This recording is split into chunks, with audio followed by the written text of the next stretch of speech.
My name is Ann Del Castillo. I am the Senior Policy Advisor here at the New York City Department of Cultural Affairs. Before we officially kick off our program, I want to address some general housekeeping items. First of all, can you hear me? Please let us know if I'm speaking too fast or too slowly. Um, and if you are having technical issues, you can send a message through the chat. That will be visible to me and the panelists for today. The automatic closed captioning feature is also available for those who wish to use it. Video is enabled for the speakers only. Participant mics will be muted throughout the webinar, and the raise hand feature will be disabled. We are asking that you submit questions through the Q&A feature, and we will address questions submitted at various points throughout the presentation. Please note that this event will be recorded and posted on the NYC Create in Place playlist on the Cultural Affairs YouTube channel. I will be posting links in the chat for all of you to see so that you can access those. You can stay up to date on future programs like this by signing up for the Cultural Affairs newsletter at nyc.gov/culture. I want to thank all of you for attending today's webinar, Creative Fiscal Sponsorship Models, presented by NYC Create in Place in partnership with Social Impact Commons. NYC Create in Place provides support to cultural organizations and creative businesses at risk of losing their space or looking to expand or move into a new space. Led by the Department of Cultural Affairs, the initiative leverages the resources of city agencies and third-party service providers to ensure long-term sustainability of cultural and creative community spaces throughout the 5 boroughs. These are integral to New York City's culture, economy, and identity as a global creative capital. Today's program is part of NYC Create in Place's educational series covering a broad range of topics from city programs and services to legal issues, financing, and best practices. For more information on NYC Create in Place, please visit nyc.gov/createinplace. And now it is my pleasure to introduce Thaddeus Squire, co-founder of Social Impact Commons. All right, thanks, Ann. Let me share my screen here. All right. Can everybody see a title slide? Are we good, Ann? Okay, I see a couple of yeses. Thank you very much for those who put them in.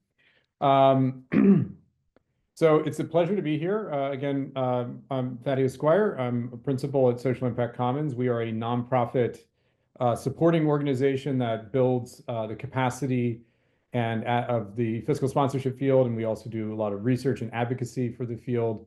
We were founded about 5 years ago, so we're relatively new, and support a network of about 100 fiscal sponsors directly, as well as a community of practice of about 700 folks. So we specialize in this field and are really pleased to kind of be sharing with you an overview of fiscal sponsorship itself and how it's relating to our current environment, particularly the arts and culture community. So we will be moving through a lot of material today. We're going to be taking a couple pauses, as Ann said, for questions. And of course, the recording and deck will be available subsequently for you to go back and kind of review. We're going to start with talking a little bit about the big picture of how fiscal sponsorship is situated in the nonprofit sector today, what we see as its potential. Then part 1 is really looking at the mechanics and basics of fiscal sponsorship. Part 2 is a little bit about where we see the field heading. We'll go over some results of a field scan we did a couple years ago. And then the last part is really the kind of why around fiscal sponsorship, and how fiscal sponsorship is in large part helping us meet the current moment we're in as a country. Some of you may ask why we put the why last. Usually that comes first. The reason is some of the whys are a lot clearer once you understand some of the basics of the field. So we're going to be taking some breaks to grab questions, and then at the end we'll have a larger window of time for discussion and Q&A. So let's dive right in. As many of you know, the nonprofit sector is of critical importance to kind of our civil society functions as a country. We do most of our kind of social good in the United States, actually outside of government. We do it in the nonprofit sector. That has yielded us about 1.8 million nonprofits, most of which operate at a relatively modest scale, not because they're unsuccessful at scaling or other reasons, but because they intentionally serve either very particular communities or very particular missions. And so there is a preponderance of smaller organizations, 89% below a 500,000 out there. So we're very fragmented, but populous field. Going along with that a bit is a certain degree of fragility. So nonprofits are, on the one hand, quite resilient because many of them are small and nimble and can kind of get by, unfortunately, with all too often limited resources. But overall, there's a lot of undercapacity and need for greater resilience in the field writ large. These are just some stats from a recent Forvis survey. The nonprofit finance funds annual survey sort of yields very similar results from year to year. Under resourcing, over demand for services, concerns about capacity are constant kind of messages that come back from the field that we all feel every day. Our solution and where fiscal sponsorship comes in is more collective capacity building, more sharing of core infrastructure and supports. Instead of thinking about capacity building one organization at a time for 1.8 million nonprofits, what if we brought more organizations together to share capacity and build that capacity together collectively? So we refer to that as collective capacity bringing as opposed to individual capacity building. And so this is kind of the paradigm that we would like to see take hold in our field writ large. And if we were to do that, we would move our field from this kind of struggle of isolation and fragmentation to one that's much more characterized by strength and solidarity and community and collective action. So moving from the left to the right here. And we believe that if that's our kind of mantra and our strategy and approach to how we organize our sector, we can take those 1.9 million nonprofits and kind of think very differently about how they're managed through kind of permanent shared infrastructure backbones across the country, focusing on different communities, mission subverticals like arts and culture, and geographies.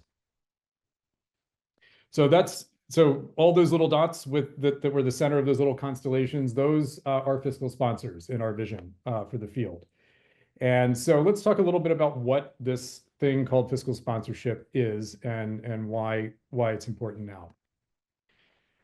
So fiscal sponsorship is, in its most basic sense, an arrangement where a tax-exempt organization, usually a 501c3, although we're starting to see 501c4 advocacy orgs also follow these practices and structures, but overwhelmingly the majority of fiscal sponsors are 501c3s. And they further their mission by essentially sharing their 501c3 corporation, tax status, staff, and infrastructure with other semi-autonomous or independent missions, which we term projects. There are a variety of models that can range from facilitating the movement of charitable funds from point A to B, and all the way over to true kind of comprehensive shared backbone models that can essentially be an alternative to starting your own nonprofit permanently.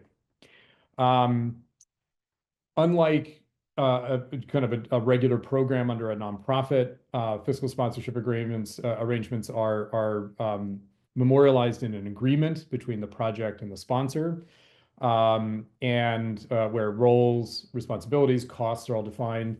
And most critically, any sponsored project, regardless of model, has to reserve the right to exit at its own will and volition. So all fiscal sponsorship agreements should allow for the project to raise a hand and say, it's time for us to leave. It may not be working, or maybe we're at a certain point in our development where we want to go to another sponsor or go out on our own.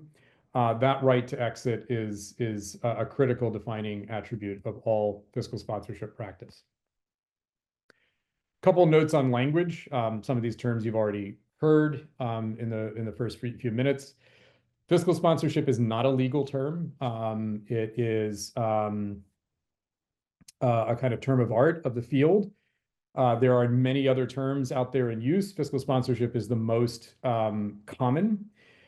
We also hear fiscal hosting. We use a term commons management or management commons. If you're in Canada, they call it a shared platform. All of these essentially denote the same thing. The only thing that we will say is you hear fiscal agent or fiscal agency out there, that is actually incorrect. It's the only term that is in fact incorrect for the field because for legal reasons, it denotes a relationship that the IRS wouldn't be happy with. And we can talk, if anybody's interested in that, the details of that, we can talk about it later, but fiscal sponsorship is generally the correct term. Project is the operating unit under that sponsor. It is what would otherwise be, say, a standalone organization. The person at the project who has the authority to instruct the sponsor and is the key relationship manager is the project director. That's an internal term. That person may have any other public-facing term they want, like an executive director or managing director, artistic director, whatever have you. Model refers to the various legal structures. So you'll hear the word model used in fiscal sponsorship a lot. There are about a half dozen of them in total. They were cataloged by an attorney, Greg Colvin, in the early 90s, and they're alphabetical. So if you hear people referring to Model A or Model C, that is what that refers to. And these are kind of common terms and references in the field. So today, even though there are a number of models, we're going to talk about three. And really, in essence, two. The third is kind of a variation on the second. Starting with the one that is probably most familiar to you all if you work in the arts and culture field, Model C, or the pre-approved grant model. This is, for example, the model that Fractured Atlas offers, the field, NIFA, just naming some very prominent fiscal sponsors in the New York and New York State ecosystem. They are all largely, if not exclusively, Model C. And in this model, charitable funds, be it donations or grants, the project essentially asks the sponsor if they can apply for a grant or seek a donation. That's why it's called pre-approved grant. So there has to be some dialogue with the sponsor. And then the project applies for that grant or solicits that donation, and the money goes to the sponsor org, the 501c3. And then it is re-granted down to either an individual who represents the project, it could be just the project director, or an entity that they have, an LLC, an S Corp, a DBA. Usually those entities are not tax exempt. And then the person or that entity that is the project, sort of the green in the lower left here, is paying for all the project expenses and kind of executing the charitable work. So that could be a public art exhibit, that could be a commissioned work, that could be a theater piece. So this is a very common and familiar model in the arts. There is a reporting line back up through the sponsor to the funder. So grant reporting, donor stewardship is done in concert. And there is a fiscal sponsorship agreement between that non-exempt entity or person and the sponsor, as I mentioned, that solidifies the relationship. This is a really good model for moving charitable funds to entities and individuals who themselves are not tax exempt or charitable to do charitable work. It's a great model for temporary projects or very simple projects that maybe just need one grant or reliant on one grant. There is, however, a set of considerations, particularly, I think, relevant to the arts community around Model C. And that is that I'll go back here for a second. When the charitable funds move from the sponsor to the project, they are no longer charitable. They are regular or normative income to that individual or entity. So you're going to get a 1099. from the sponsor, and that means that you could actually have a tax position. So what started out as a tax exempt um, um, gift, and I just saw a note. All of these slides will be shared, so I'll just drop that reminder in. So don't worry about screenshotting or taking notes. This will be available to everybody. Um, in Model C, there could be a tax position for the artist or entity. That's just something to keep an eye out for. Also, employer and contractor liabilities are on the artist or their organization, not the sponsor in Model C. And as I'm sure some of you are familiar, all of the detailed accounting and bookkeeping is still the responsibility of the artist or organization they represent. Um, and those are things that I would say are potential downsides for C, but that doesn't mean that C has a valuable role to play in the arts community. But these are things that one needs to have eyes wide open about when going into a Model C relationship. So to contrast Model C, and this is a less known model in the arts and culture world. However, there is some growth in this area. I got into this field founding an arts and culture Model A sponsor in Philly called CultureWorks Greater Philadelphia. Producer Hub in New York is moving into this model, and there are a few others across the country in the arts space that are doing Model A. Model A is quite different. True to its name, it is comprehensive. So in this model, the project is a program inside the sponsor organization, just like any other program. So if you imagine a multi-program nonprofit, here the project is essentially in-house. And as such, it is plugged into all of the back-end infrastructure. So the finance team, the HR team, the sponsor's entity is the entity of record, the EIN under which you're operating as the project. It is the employer of any employees you have. It is the contractor. So it is essentially providing comprehensive finance and accounting, HR, legal, all basic insurances, so general liability and directors and officers insurance, as well as all tax and employment compliance work is all the responsibility of the sponsor. In fact, in this model, you could be operating an entire theater company with just a board and your staff. You don't need any external bank accounts. You don't need any external entities. You can do it entirely through the sponsor. The sponsor is holding all those liabilities on your behalf and doing all the back office work. And you are directing the sponsor as to how you want those funds spent and how you want to pursue your mission. The project maintains autonomy of identity, stakeholder relationships, and all the things that matter in terms of mission and vision and how you want to direct your work, as well as I mentioned before, the right to exit. So essentially, you could be, a young theater company. I'm just using this example consistently, and wake up tomorrow, plug into a Model A fiscal sponsor, and you could have all of that staff right behind you, literally from one day to the next, and you can start fundraising, producing, and doing your work without having to build all those systems and staffing infrastructure. So here, the sponsor receives all income on behalf of the project, pays all bills, and employs all folks on behalf of the project. So this is a way to both incubate and do project-based work, as I mentioned with Model C, but it's also potentially a forever home. So there are many nonprofits that start at a Model A and never leave. They do this permanently. And even at scale, the costs and econometrics work, we see Model A projects outside of arts and culture reaching the 20 to 50 to even close to $100 million size, albeit under sponsors commensurately larger.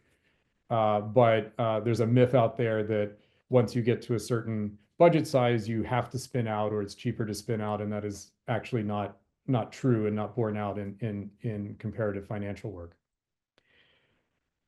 Because I know we usually don't put this in our 101 kind of deck, but because of knowing the arts and culture audience and the fact that many artists have an LLC or use LLCs to manage a variety, the spectrum of their creative work, from sort of commercial to nonprofit charitable work.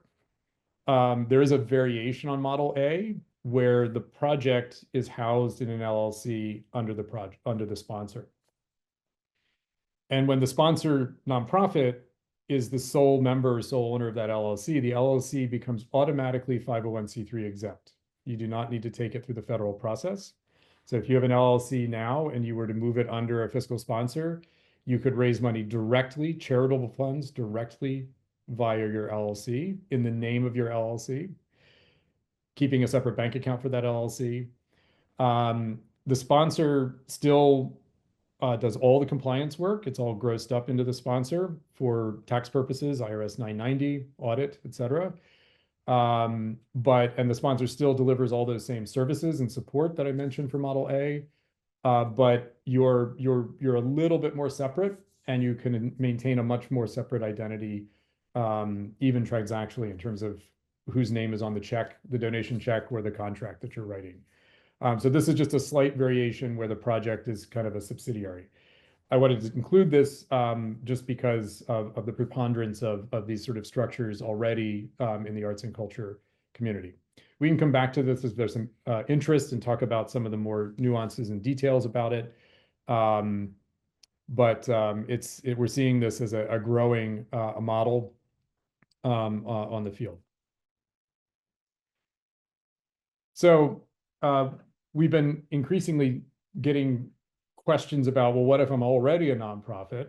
I already have my tax letter, and but I would really like to share resources. So I don't need the tax exemption. I can raise money, but I'm really looking at either improving the capacity of my back office needs, my finance, HR, all that stuff, or I'm looking or I'm looking to kind of lower costs. So I want higher quality, lower costs. How might I achieve that?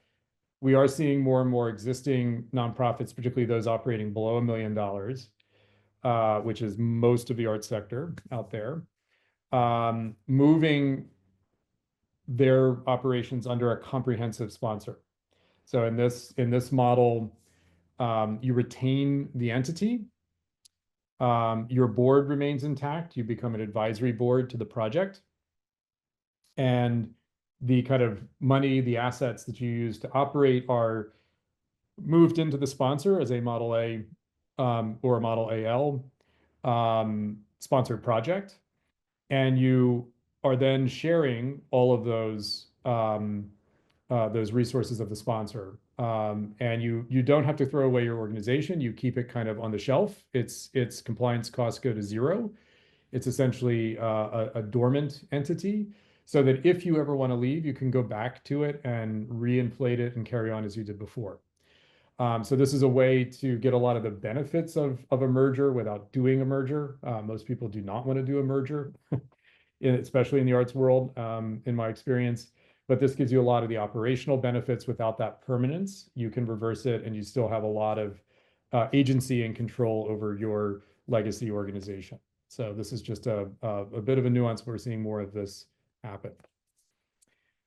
So talking about costs, you are going to have this chart to digest at your leisure.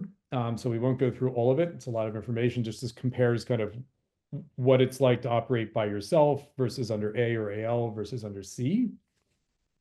But I do want to draw your attention to the top line, which is what all this costs and how the costs are managed. So fiscal sponsorship generally is costed on a percent of income. Sometimes it's on expense, but it's mostly on income. And for the comprehensive form, that's usually 10 to 15% of every dollar that comes in is allocated to cover all of those infrastructure costs. So insurance, HR, finance, legal, compliance, that's all in that number. Model C ranges between 4 and 8% because it's more limited in what it does. It's really just taking responsibility for funds and reporting those and the compliance costs. There are real costs for Model C, and that's why but it's comparatively lower than comprehensive. We did some comparative analysis specifically using arts and culture data from SMU Data Arts, the dreaded SMU Data Arts. It is a lovely data set, though, because it's got very granular data. So we were able to compare essentially standing alone as an arts nonprofit with what it would be like to run that same nonprofit, but under a Model A and sharing all that infrastructure. And when we were able to kind of really compare at the line item detail, apples to apples, and we found that the average standalone nonprofit operating under $2 million in the arts and culture space was spending between 17 and 27% on the same exact supports that you would get for 10 to 15% under Model A. So it's about a 10% difference overall. Furthermore, those organizations, it was a cohort of about 1,000 organizations that we sampled from SMU Data Arts. They were reporting about a 20% overhead. 20% of budget was kind of that admin piece of it. So that 10% difference translates into 50% savings on overhead. If you look at it compared to that overall overhead number. So this just gives you a sense of just the cost piece of it, and how that compares to kind of across the models. Finally, just to kind of summarize, this is a side-by-side list of the sort of supports you get under Model C, that are the core supports, versus the supports under Model A. Obviously, Model A being more comprehensive, you've got all of these other items, from the tax exemption itself to all of your accounting and finance related functions. There is a shared board fiduciary responsibility. We'll talk about how board governance works in a sec. Legal is part of that, HR, et cetera. Most fiscal sponsors also have a la carte add-ons that go beyond that core service cost. So on the right, that top list is the 10 to 15%. On the left, the top list is that 4 to 8%. There's often kind of a la carte add-ons that sponsors will also offer. So for example, I believe Fractured Atlas has always offered general liability and event insurance and things like that that are needed by artists as additional services and support. So governance.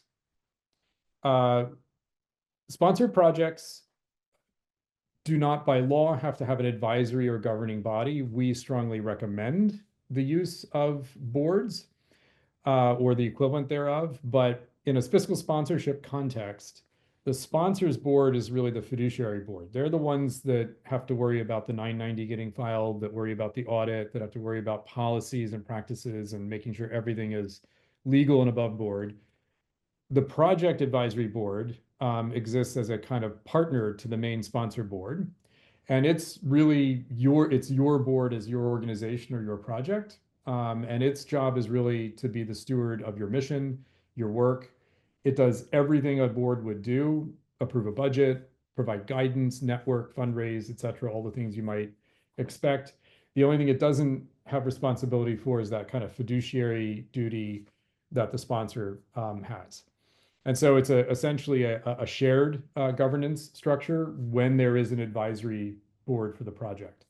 So if you're an existing org and you have your board and you come under a Model A sponsor, as I described a few minutes ago, you could keep your board in place, but they would not have the fiduciary liability anymore. They would just be they would perform all the other functions you might define for them. We hear a lot from small organizations that that's actually very welcome, because what keeps them up at night is the compliance stuff, and what they really want to do is the stuff focused on the work. And so this is a great way to kind of share that governance, labor and responsibility.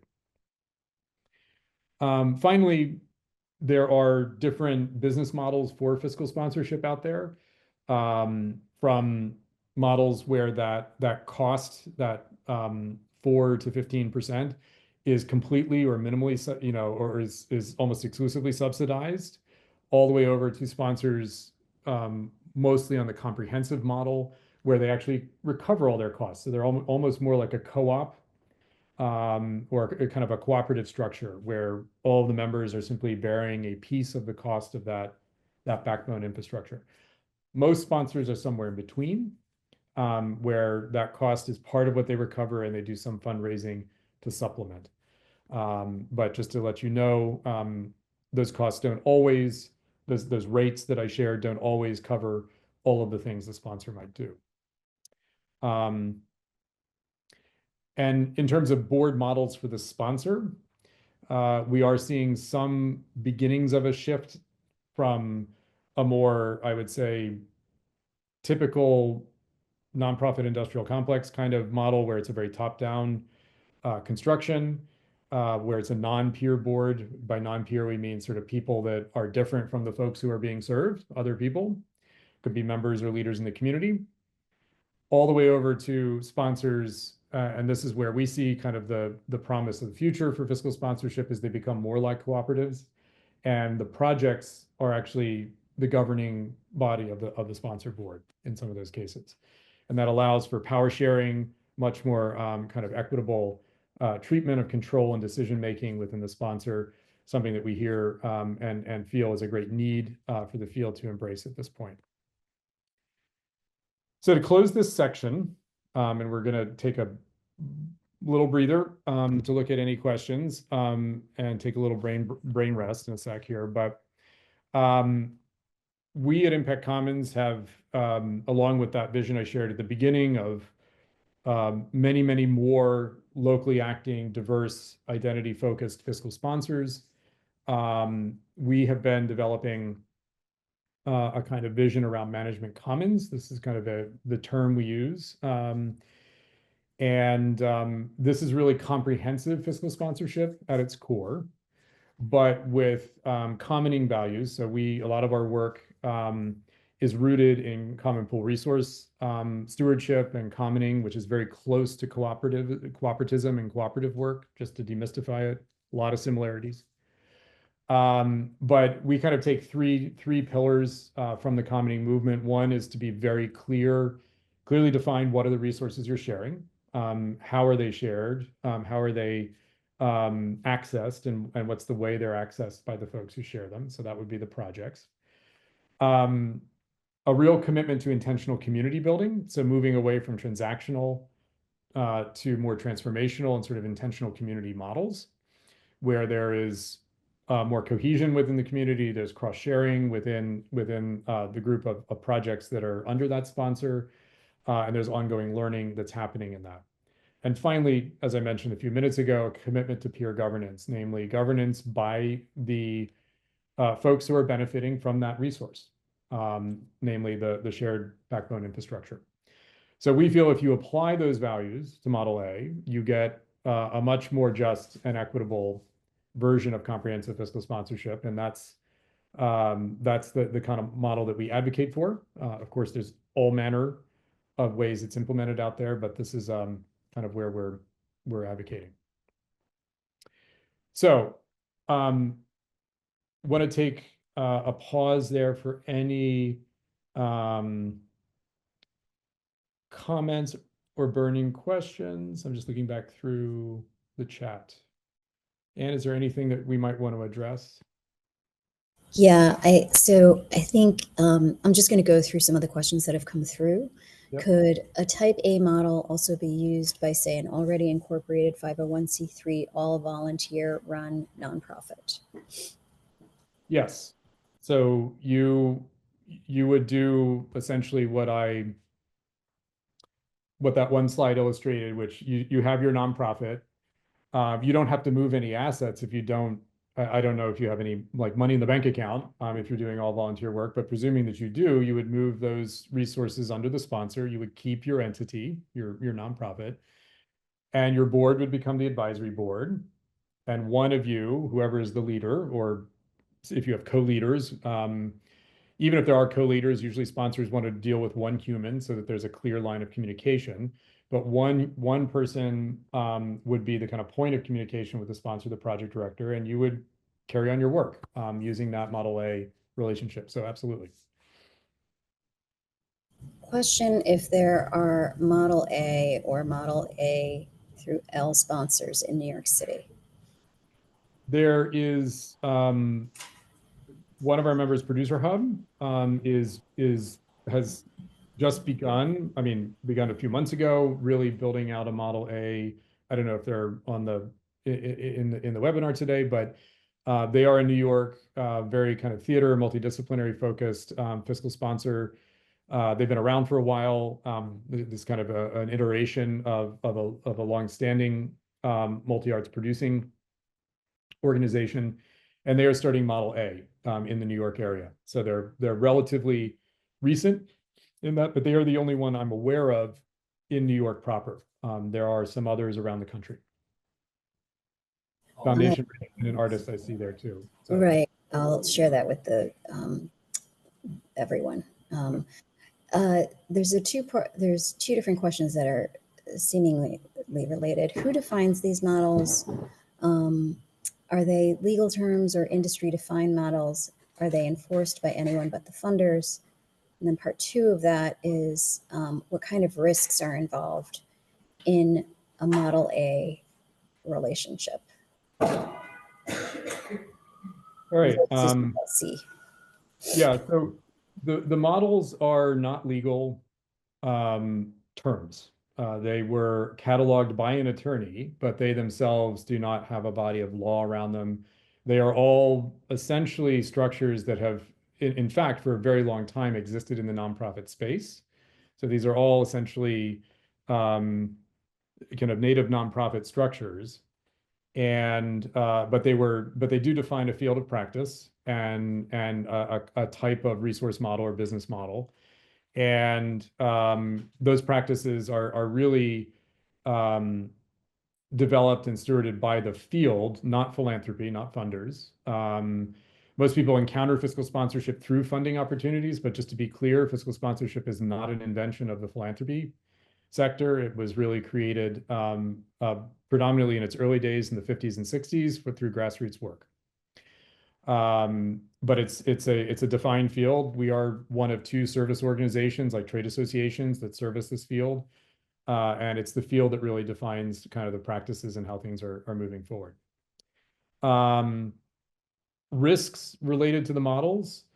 There are the only real risks are kind of poor execution by the sponsor side and a poor working relationship between the project and the sponsor.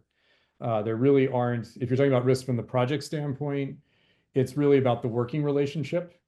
And of course, you know, we're talking about humans here. Not everybody's going to work well together. And so if you're a project seeking a sponsor relationship, we really like to underscore trust and good due diligence on both sides and making sure that you all feel like you can really work well together.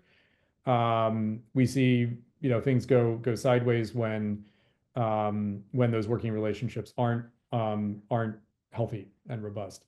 That means good communication. That means clarity of what they're doing, what you're doing, all the things that I've kind of discussed, clear agreements.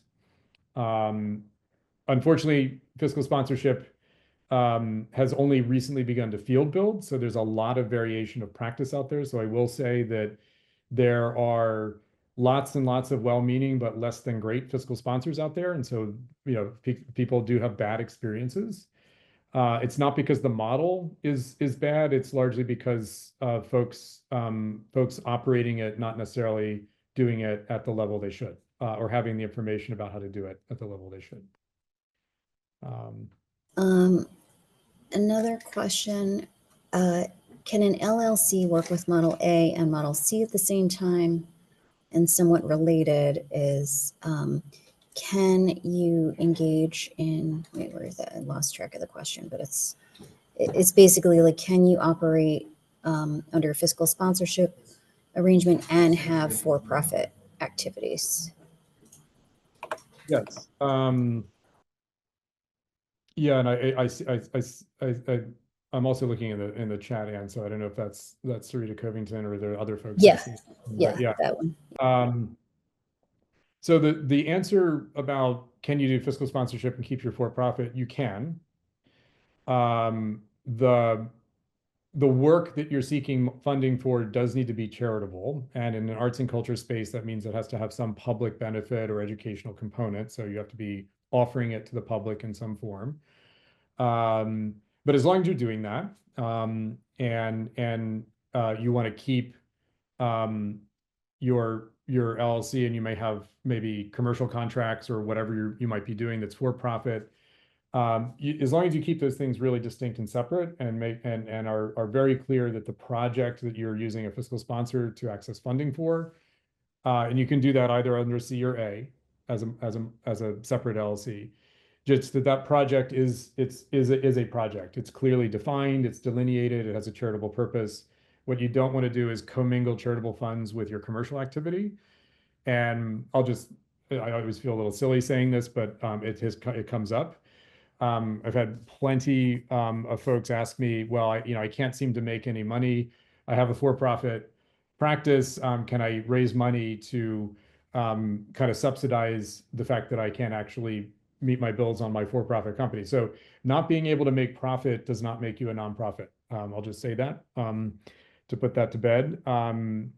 But if you do have an actual charitable focused project or work that you need to do and you need to raise money for it, absolutely, you can keep that commercial side by side. Yeah. This question about, can you further define compliance as it pertains to a fiscal sponsorship relationship?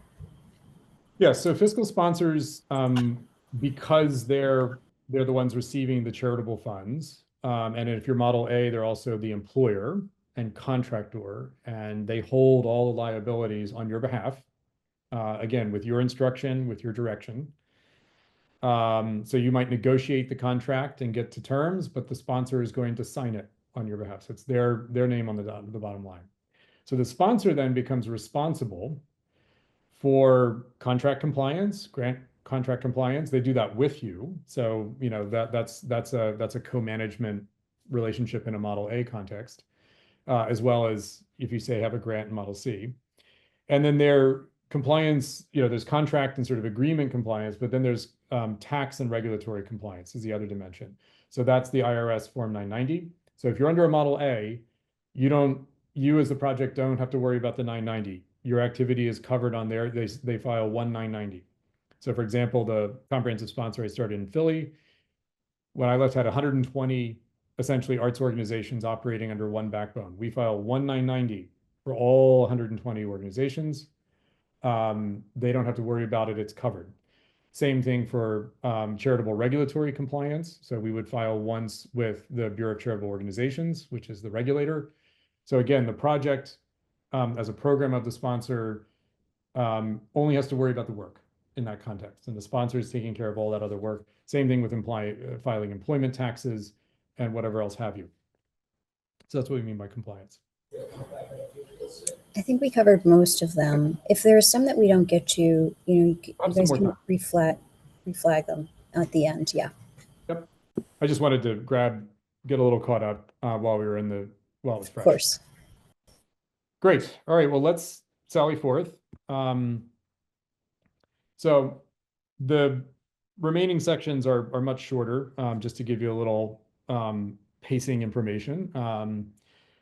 So as I mentioned, fiscal sponsorship has been around for about 60 years. So the first sponsor was late 1950s. From the 50s to the early 90s, the field really grew kind of organically. There wasn't really any field building. In the early 90s, there was some concern about, tax issues and various case law. And so that's when Greg Colvin started doing his work, 1993, to really define the field. And I would say it really grew quite precipitously thereafter. And I would, and really much more recently, from 2004 through our founding in 2020, we're now starting to see more intentional field building as well as specialization in the fiscal sponsorship world. So we see sponsors specializing around identity areas, around mission, and certainly geography. We did a field scan, the first done in over 20 years. In 2023, we sampled 100 sponsors nationally across a multitude of geographies and fields. And we found, even in that tiny survey, which we estimate to be about 10, or that sample, about 10 to 20% of the actual field, the actual population of fiscal sponsors out there. We recorded over 12,000 charitable projects that were under those sponsors, totaling about 2.6 billion in revenue under stewardship. That's revenue for the projects. 500 million of that was government, unfortunately, or maybe for better and for worse. Government doesn't play a huge role in arts and culture, but certainly in health and human services and other areas. Um, about 18,000 staff and contractors. So a lot of household income also was represented in this relatively modest sample. We also noted that the field is growing. So, there are about 600 organizations that come up in Candid. Candid's a charity database, uses IRS data. And that there's a fair amount of distribution, although most sponsors are very urban focused as well as coastal, if you look at the map today. So we would hope to fill in some of those areas that are not currently served. Over the last 2 decades, really since 2000, we've seen really rapid growth in the number of sponsors, seen on the left, as well as a lot of growth. There's been one other study done in 2006. That's the only other one in history. There were a couple data points where we could compare longitudinal data, and one of them was portfolio. Portfolio just refers to the number of sponsored projects under the sponsor. And we saw a real movement, an increase in size of portfolios. You see the orange is 2006 and the purple or whatever that color is. I'm colorblind, sorry. I'm gonna call it lots of goofy colors. The purple is to 2023, and we see, of course, those bars moving up, particularly in the over 100 projects, so 30 to 99. It's blue. Thank you very much. We've got artists on the call. Somebody should be able to identify the colors, but it's not me. I was a musician. I get a get out of jail free card. All right. So lots of growth. We saw that also really articulated in kind of the local, regional. Certainly, there's a lot of national, but many of local, regional fiscal sponsors also kind of claim some national reach.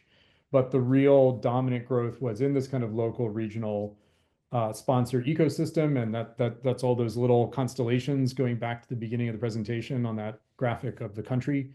And we see that as really the sweet spot where fiscal sponsors operate the best, where they're really focused on a field like arts and culture and can specialize and really understand the unique needs of those folks and communities, as well as not get too big, such that you lose that kind of ground truth, personal deep knowledge of either the community or the space you're working in. And so there's kind of a middle ground right size for fiscal sponsors, and that's why we feel that we track this much growth.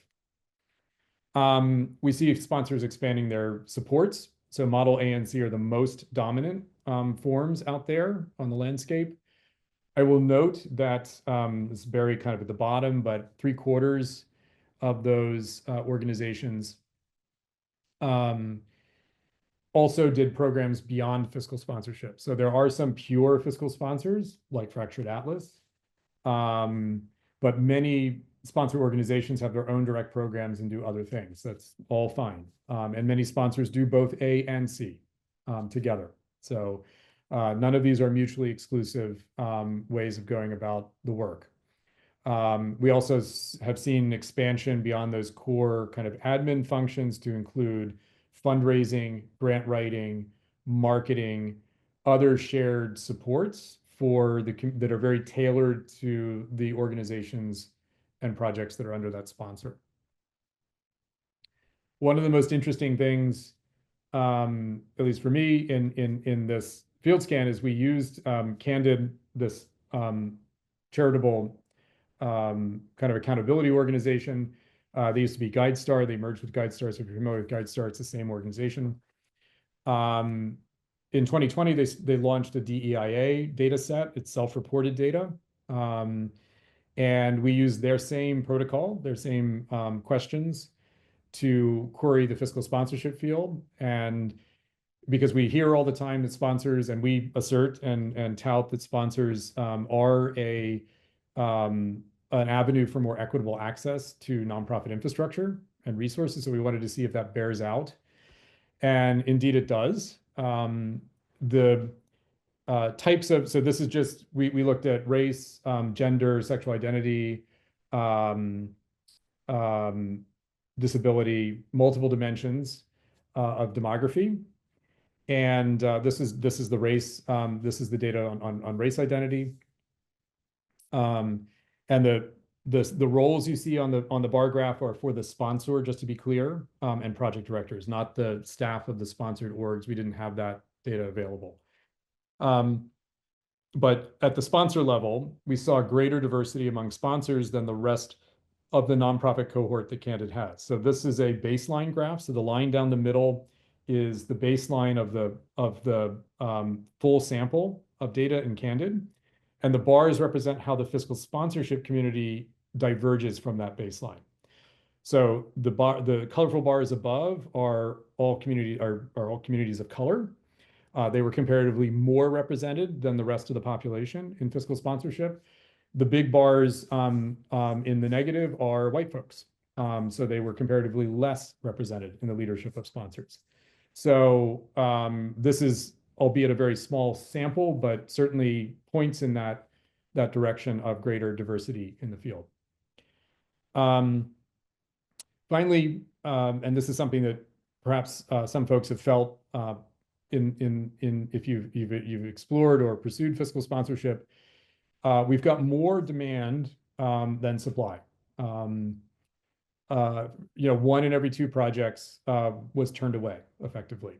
And often the reason was not because they didn't like the project or anything about them. It was just lack of capacity and bandwidth to take on more work and more infrastructure. So that's just a brief flyover. The field scan study itself is free and available to download on our website, which will be shared in the materials. It's very long. If you're super geeky, pour yourself a cup of coffee. But those were just some of the kind of highlight points from it. There's a lot more information in the main document.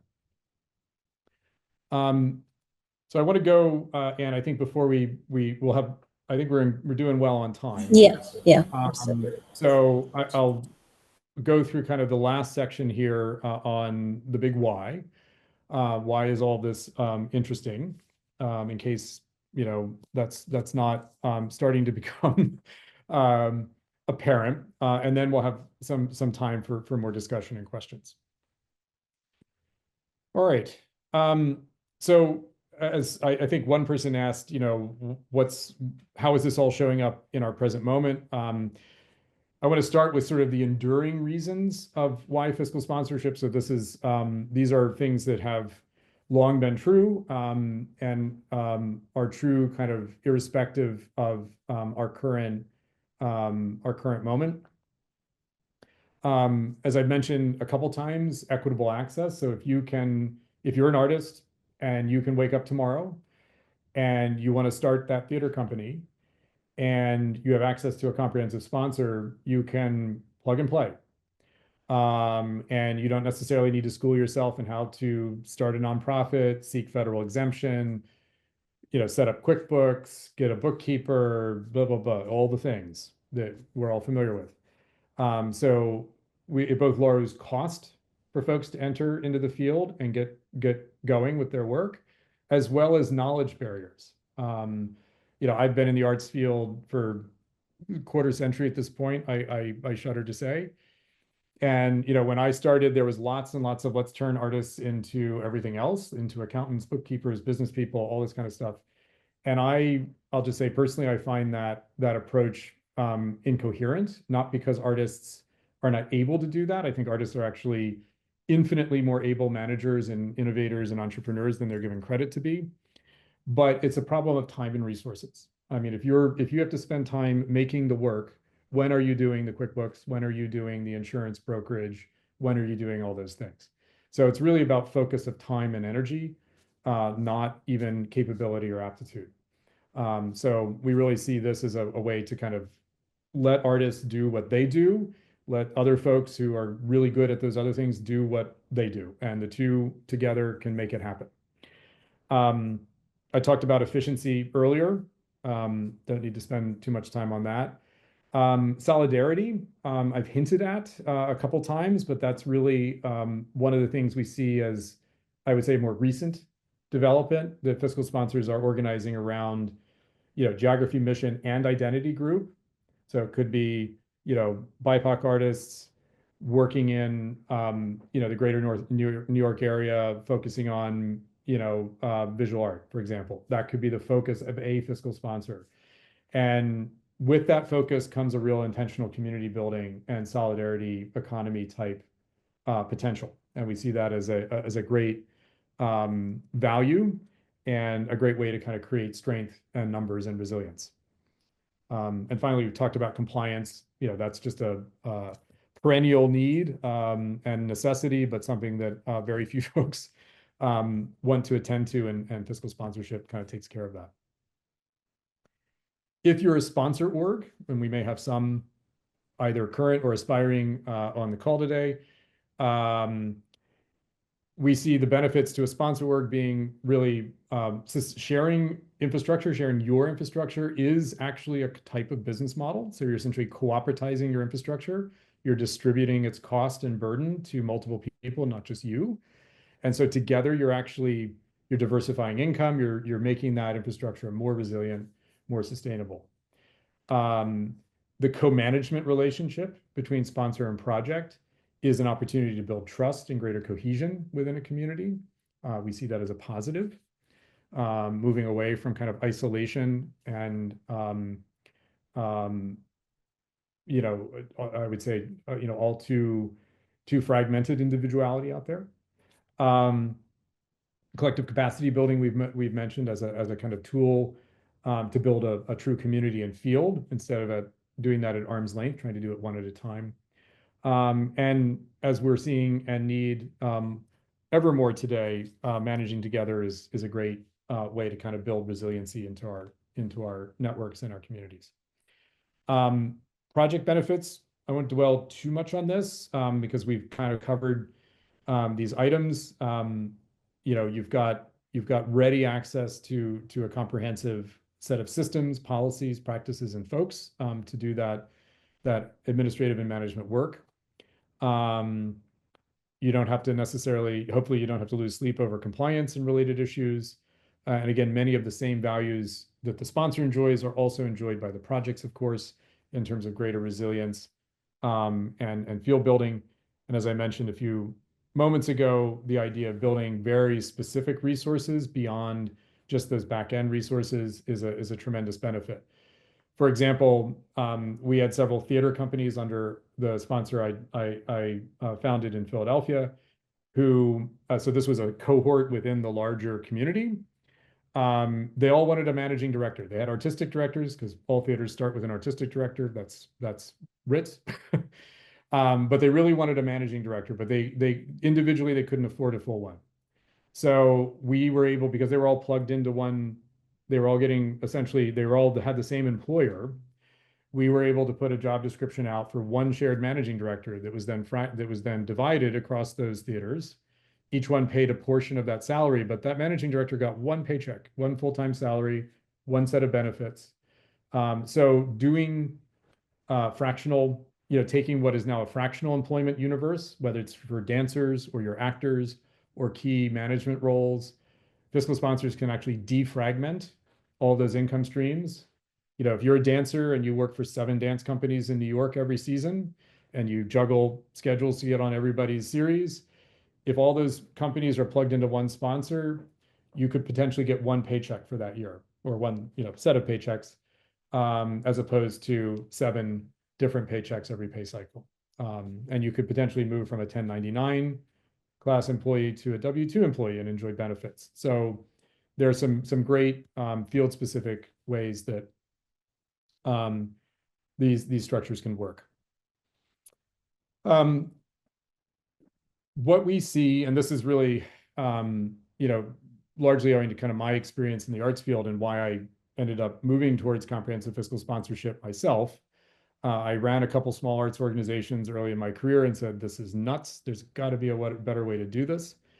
And that's ultimately what led me to get into this field. That's a little bit of my personal story. But I also see the fact that we have philanthropy and this kind of nonprofit, the way we've constructed the nonprofit sector in this country, really forces or compels artists to kind of institutionalize themselves when in fact many arts organizations are just kind of an institutionalization of a particular artist or group of artists' vision. And I ask why we need to do it that way. certainly we want to support that vision. We want to let that art happen and flourish. But do we really need a separate kind of nonprofit? And I think somebody asked, is it better to start a nonprofit or be a fiscal sponsor? Obviously, I have an opinion about that, but I would say I would go under a Model A fiscal sponsor far before starting my own nonprofit.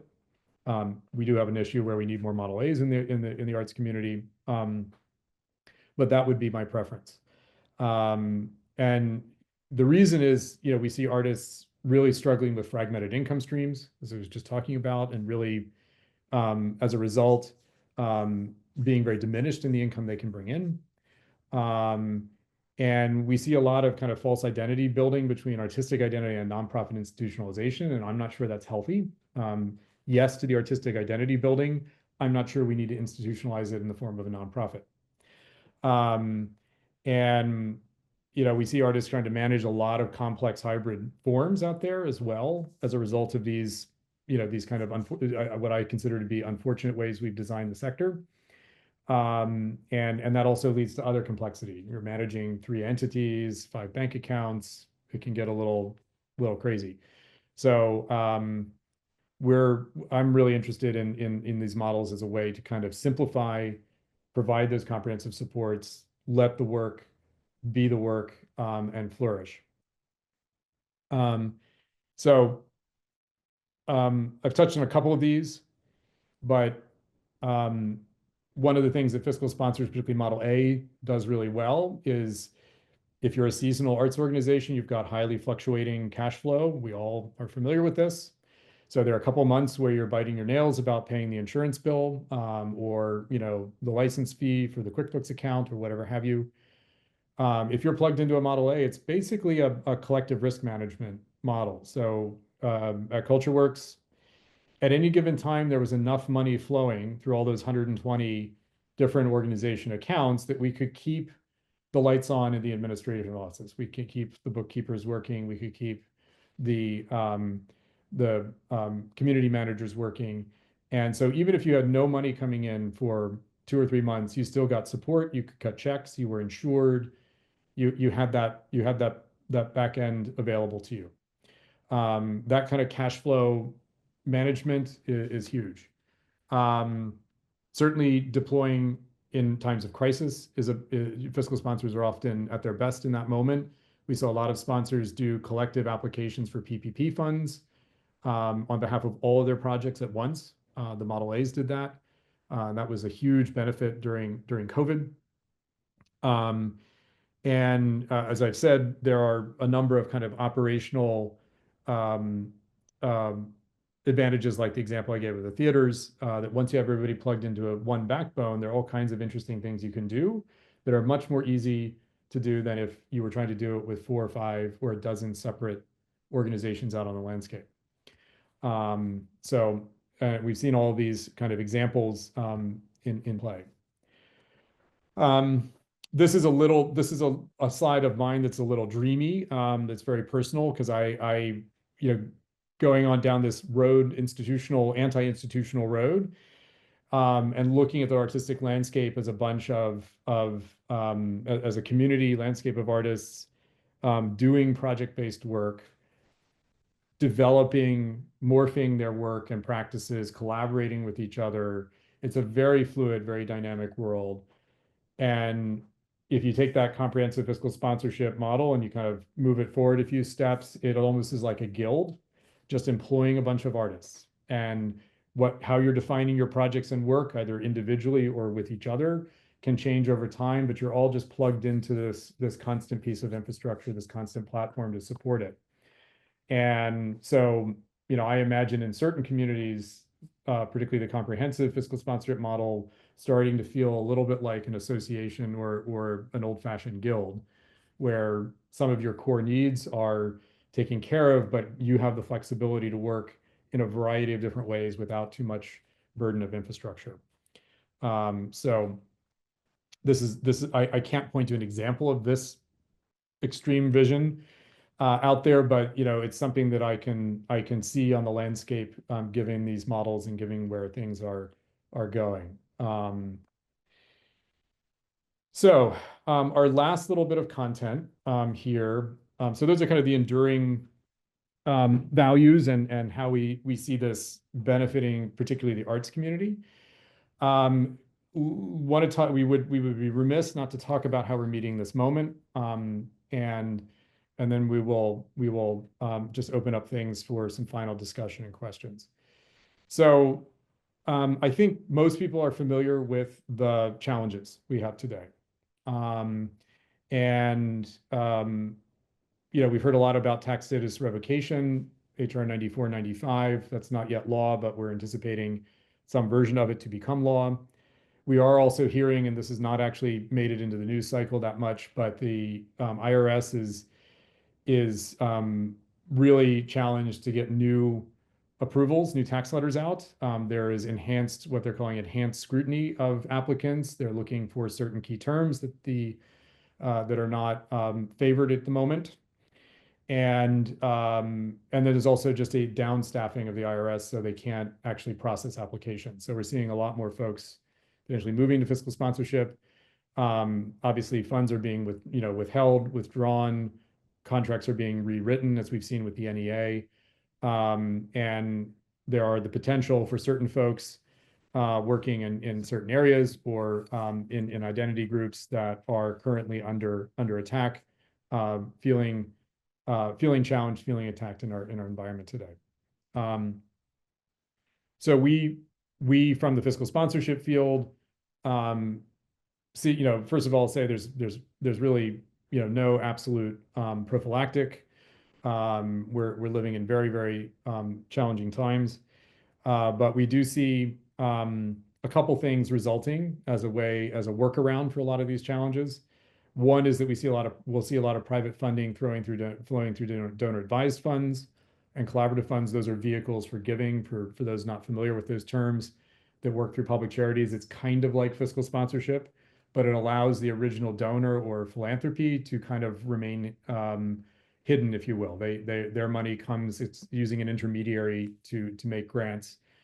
We also we expect a lot more unrestricted funding to projects, both because it's a just and right thing to do in this moment, but also because it kind of doesn't leave as explicit a paper trail for the funder, but is totally legal and above board in all respects. As I mentioned, with the IRS being challenged in various ways, we see more folks moving to fiscal sponsorship if they're new.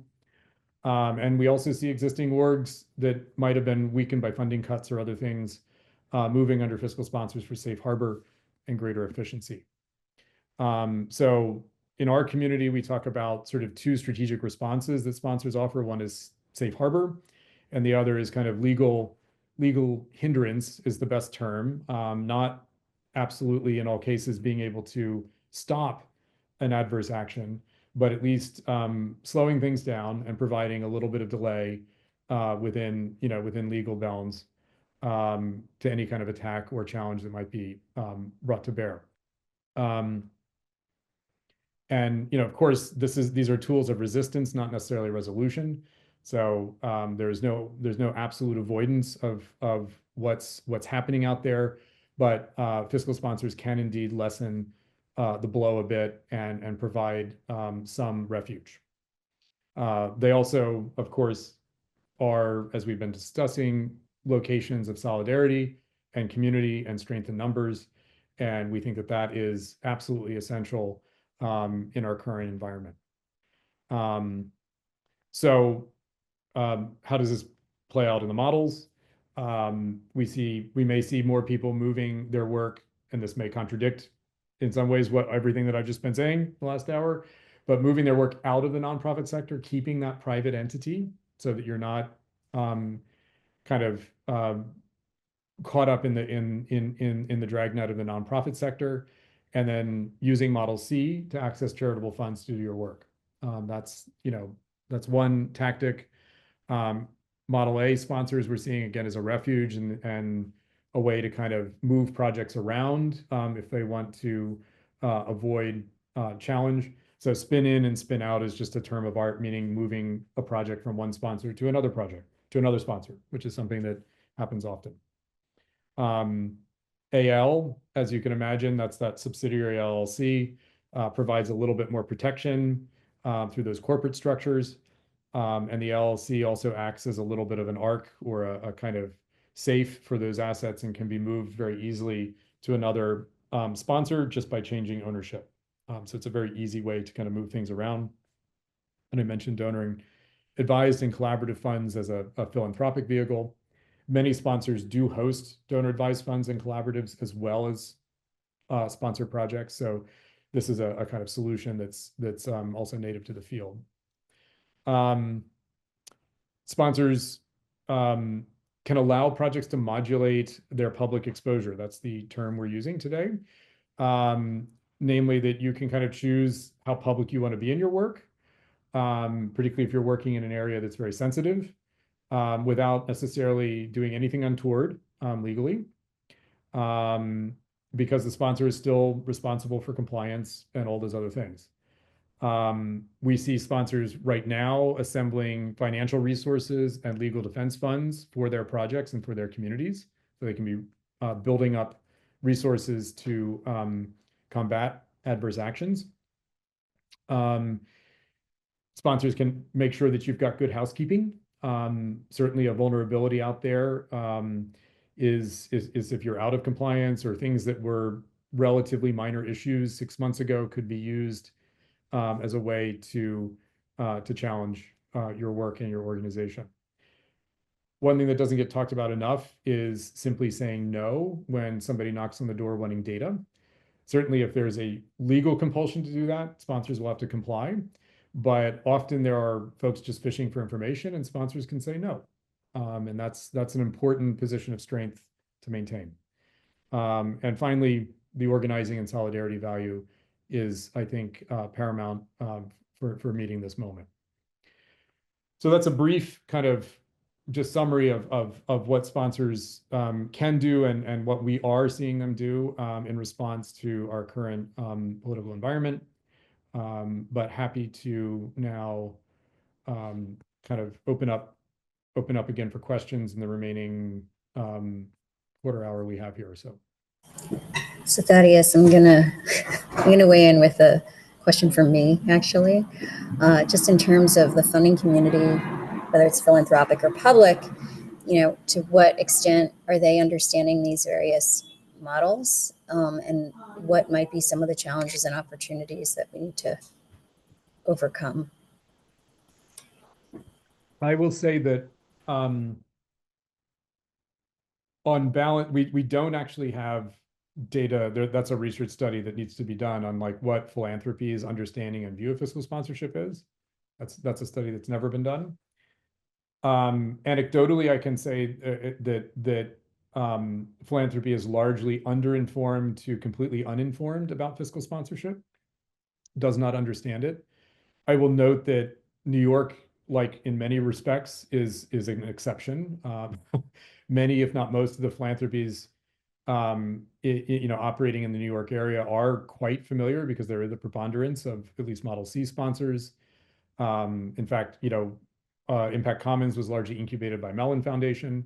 And I would say they have a very deep understanding of this work, and have been doing much more in the area of fiscally sponsored grant making. But we're still kind of early days in really educating the philanthropic community. We're about to do a whole seminar series for peak grant making in April. That's a 3-part series for grant makers and philanthropies, and half of our work is addressing philanthropy for that reason. So I would say we're still at the kind of bottom of the mountain there, but we're starting to make progress. That's And great. what's important to note, though, is we'll sometimes see philanthropies with like, will not do fiscal sponsorship.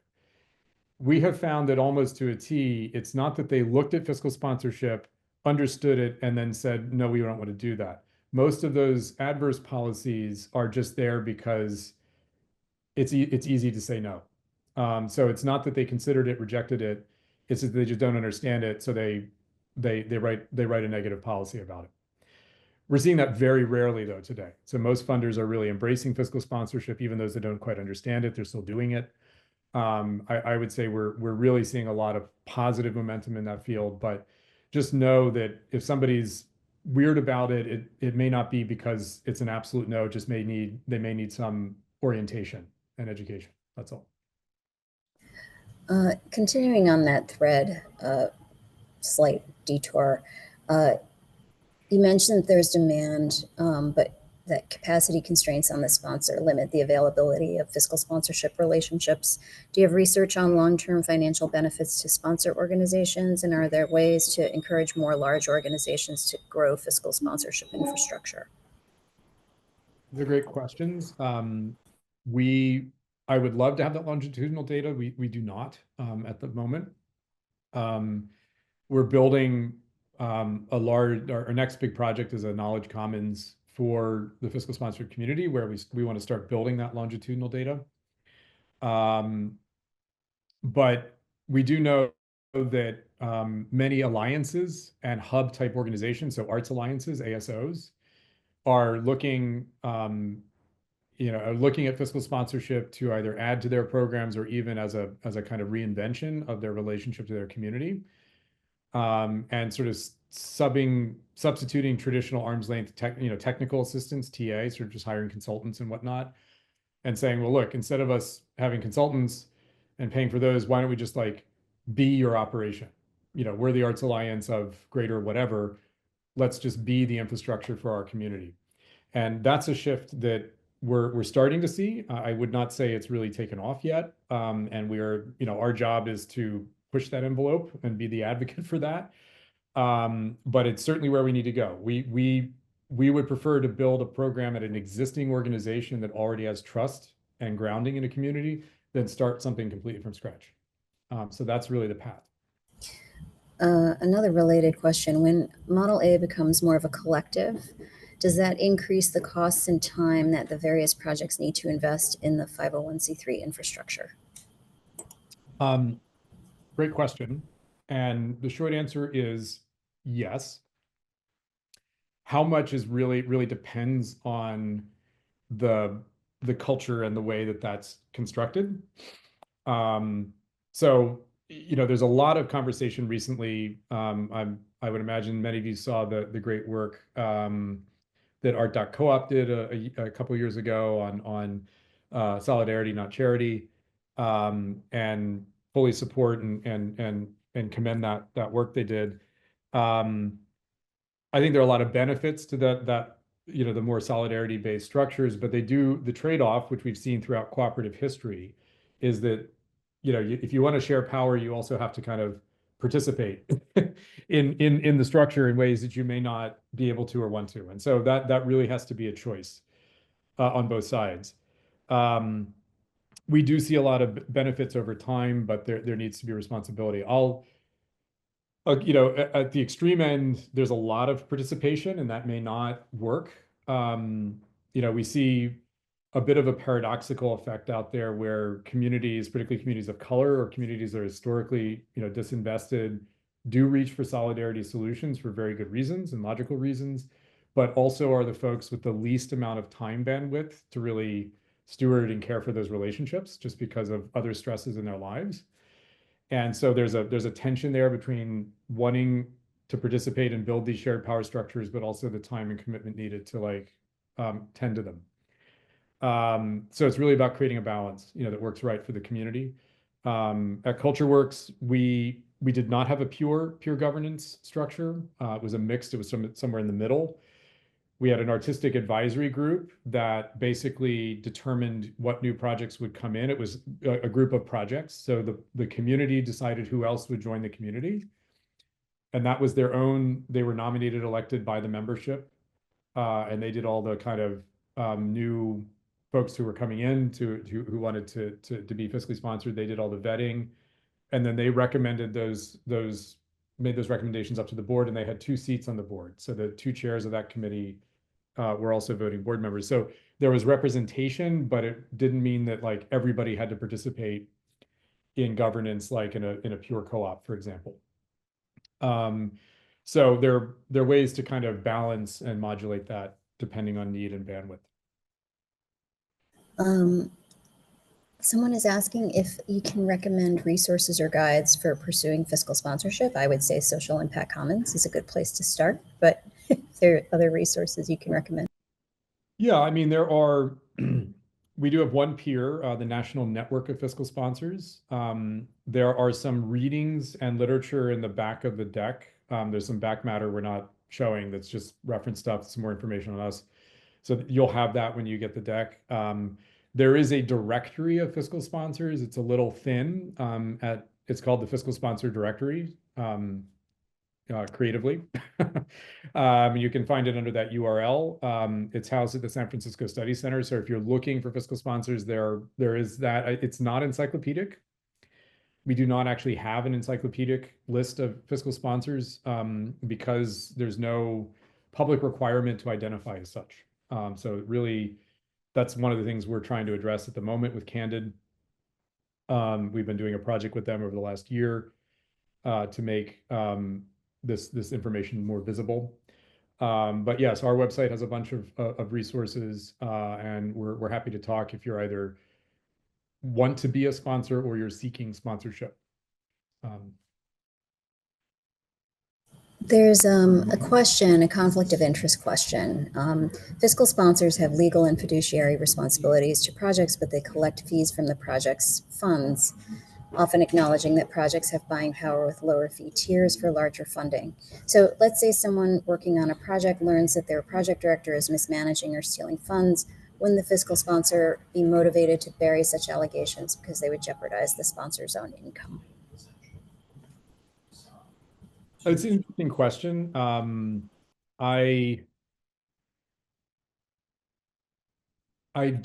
I can't think of, I mean, that's that's both a legal and criminal question, but also an ethical question.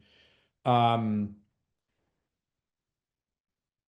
would look at it in a very different way, like wearing my previous hat running a sponsor, that not addressing, and sponsors have robust whistleblowing. I mean, good sponsors have whistleblower policies. There's orientation for projects around those issues, and the sponsor ultimately, because the sponsor is writing all the checks, seeing all the transactions, in a comprehensive model, the sponsor sees all that stuff. Sponsors can be and should be a line of defense against fraud or mismanagement and things of that nature. And we did have some instances of that, and I will say it was not nefarious. It was not intentional fraud, but folks were like, well, I want to spend money on a vacation to Barbados. And it wasn't, they weren't trying to do that intentionally as a criminal thing, but they just didn't realize that that was like not exactly appropriate way to spend certain charitable funds. And so we often had conversations with the projects around certain expenditures or things that we thought might be inappropriate. Not to say no, but to really just understand what's the context. Our job as a sponsor is for the project to succeed. And likewise, I can't imagine a sponsor that would collude like that, because that would be, in my mind, a greater jeopardy for forget the income, that if that were to come out and the sponsor would conclude that, that's really the end of everything. So I can't imagine a sponsor engaging in that level of collusion. Not to say that it couldn't happen, but that's where you have to really choose and know who you're working with, and establish that sense of trust. I may need this person to clarify their question. It came up when you were talking about IRS implications, the changes in the tax code and some of the pending regulations. But there was a question about recommendations for tax preparers in Brooklyn. And I don't know if that means, I'm not, so whoever posted that, if you want to clarify a little bit, that would be helpful. Yeah, I see Anna's comment there too. Sorry, Anna, I Pinnacle, totally. I should have mentioned Pinnacle as well.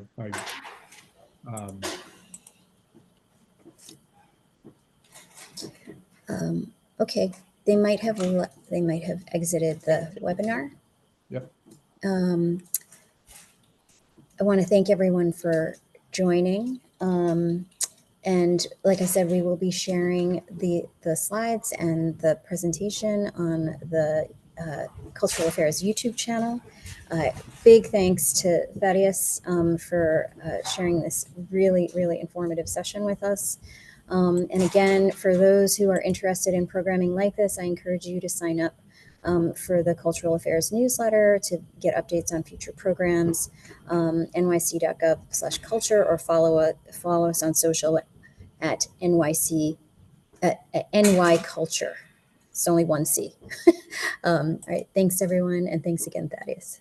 Thank you very much.